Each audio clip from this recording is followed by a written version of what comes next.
Donald Trump has taken his long-running battle with the media to the international stage, threatening to sue the BBC for $1 billion over what he calls a defamatory documentary.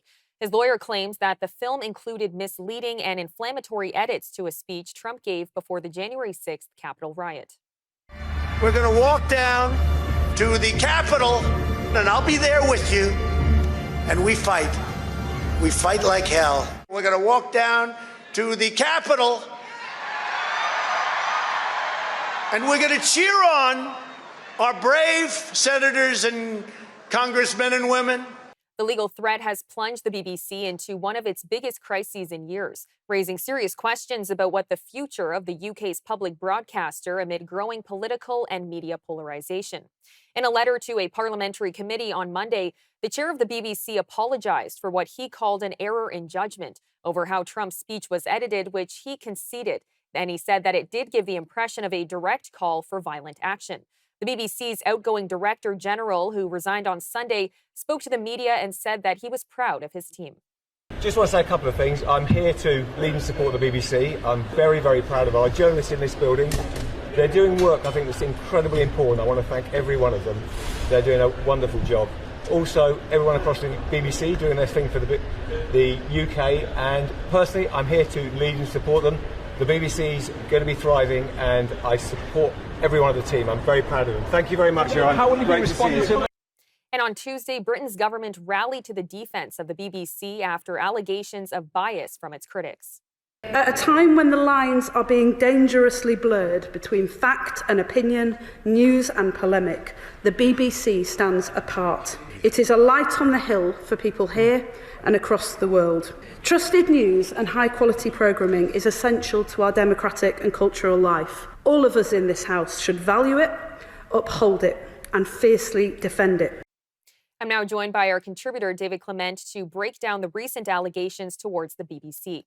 Now, David, can you walk us through what exactly the BBC is being accused of in regards to Donald Trump and what's going on? Yeah, so it all stems from a documentary that was aired about the riots at the Capitol after Joe Biden won the election. And so this was, everyone saw the footage of people storming the Capitol.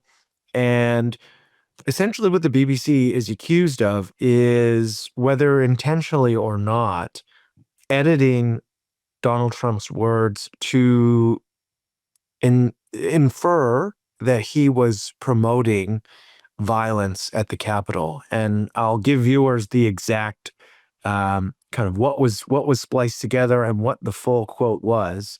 Forgive me for reading, but I want to make sure I also get it right. So what was put together for the BBC was, we're going to walk down to the Capitol and I'll be with you, and we fight like hell. So the way in which that may be perceived by a viewer is that Donald Trump is inciting the violence that occurred. But the full quote is, "Because you'll never take our country back with weakness, you have to show strength and you have to be strong.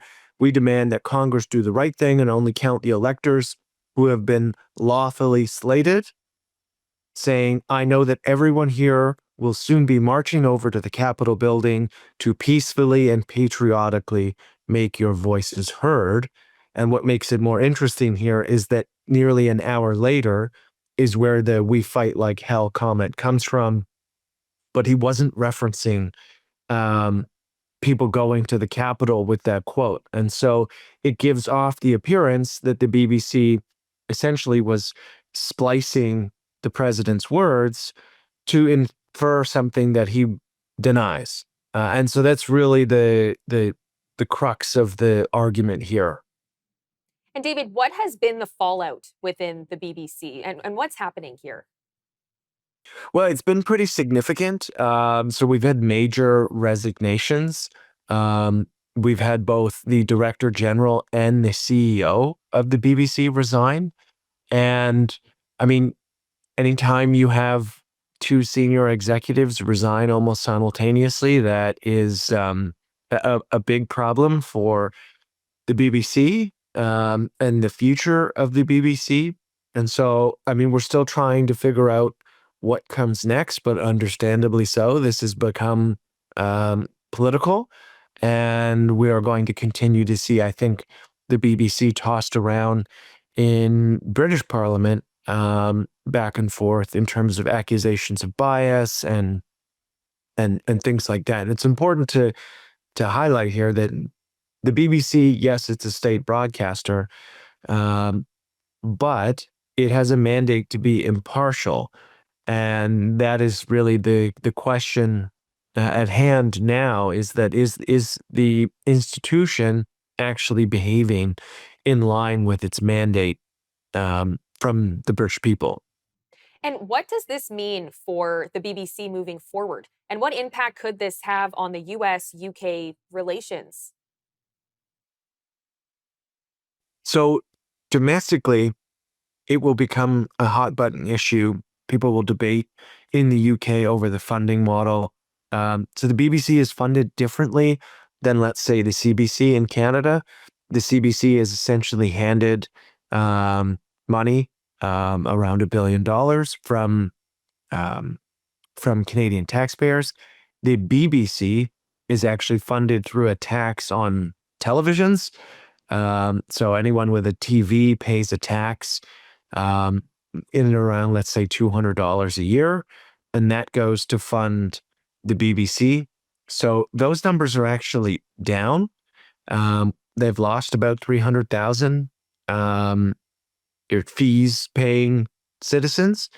Um, Whether or not this calls into question their funding model in its entirety, because it is a tax, and it's a direct tax that people feel every year. Um, there could be questions or growing concerns about, well, is it fair that I have to pay this tax to fund the BBC, given the fact that there's potentially a lawsuit, there's accusations of bias, things like that. In terms of the UK-US relationship, it could pose a pretty serious problem. Keir Starmer and the president have had a fairly friendly relationship, but that is potentially in jeopardy, whether rightfully or wrongfully, if the president views this as a slight at the hand of the British government. Well, then that could seriously jeopardize the relationship. Um, Trump is notoriously known for maybe blurring those lines in some instances, despite the fact that the BBC is funded by a tax but separate from the government. It's not a state broadcaster like Russia Today out of Russia or anything else like that. And so it does have the potential to upend some of that progress, and it could become a problem for Keir Starmer if the president were to view his reaction and his response as inadequate. Um, I mean, the president is, again, notoriously, some would call him thin-skinned when it comes to this type of stuff. If he feels wronged and feels like Keir Starmer's response to this isn't appropriate, or what he would like, that could come into the equation in terms of the relationship between the United Kingdom and the US. And this isn't the only scandal to hit the BBC recently. Where else has the BBC been accused of misconduct? So it's a long list, unfortunately. And some of it has to do with coverage of Israel and the war in Gaza. I mean, they've had guests on who've given wildly distorted figures on the civilian death toll without any real pushback. They partnered to create a documentary, which they then later had to pull because it was identified that the person whom they collaborated with to make the documentary in Gaza was a relative of a Hamas fighter, and there was some selective editing in terms of the words of the people that they interviewed. They have been accused of bias in terms of their coverage of transgender athletes. The criticism is that they've often failed to feature any perspective of, with one example, the women who have been impacted by transgender athletes participating in female sports. So it is a long, long list of all of these hurdles and issues And if I go back to the documentary, that one is particularly egregious because you have to remember that the British government has designated Hamas as a terrorist entity. And then there are questions of whether or not the state broadcaster is in some way providing financial assistance to people affiliated with Hamas.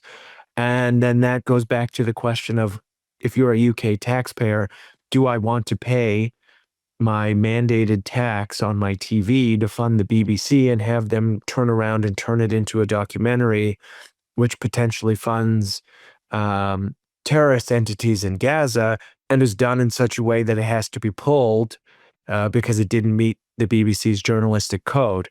And so this is not the only example of misconduct on behalf of the BBC.